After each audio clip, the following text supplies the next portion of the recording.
Hasbunallah wa ni'mal wakeel. Hasbunallah wa ni'mal wakeel. Hasbunallah wa ni'mal wakeel.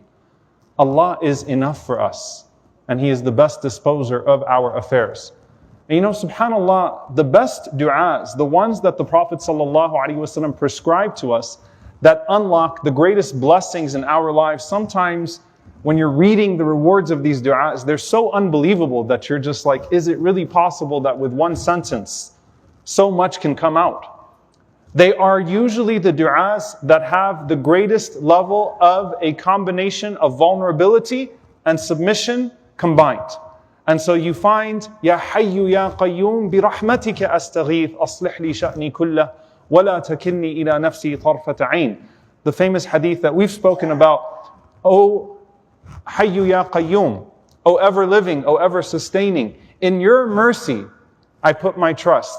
Rectify all of my affairs and do not leave me to myself even for the blink of an eye. So you're submitting every function to Allah subhanahu wa ta'ala, and as a result of that, Allah subhanahu wa ta'ala takes over every one of your functions and your affairs, and you're at peace. La ilaha illa anta subhanaka inni kuntu min al-zalimin.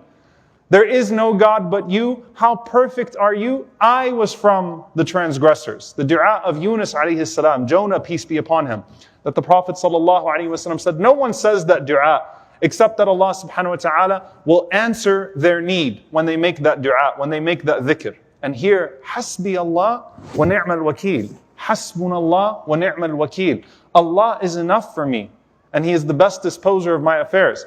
This is something that comes reflexively almost to the companions of the Prophet ﷺ when they face hardship. And it usually comes in the most desperate of circumstances and situations. And the larger the obstacle grows, the more important and harder it is to remember that Allah is greater than whatever obstacle is in front of you. Our mother Aisha radiallahu ta'ala anha, hadithatul ifk, the slander of Aisha radiallahu anha.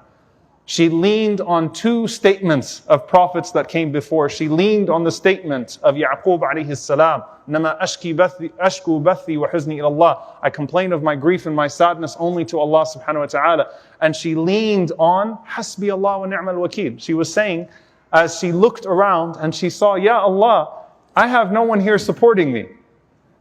The Sahaba, some of the Sahaba are passing this slander. I have no one on my side. Hasbunallah wa ni'mal wakeel. She looked up to Allah subhanahu wa ta'ala instinctively and said, Allah is enough for me. And He is the best disposer of my affairs in that moment of desperation.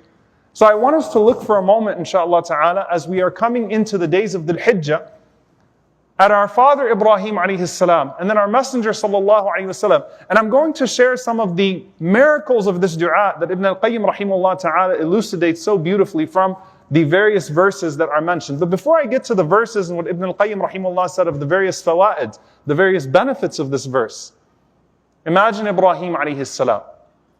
Your last words, O Ibrahim alayhi salam.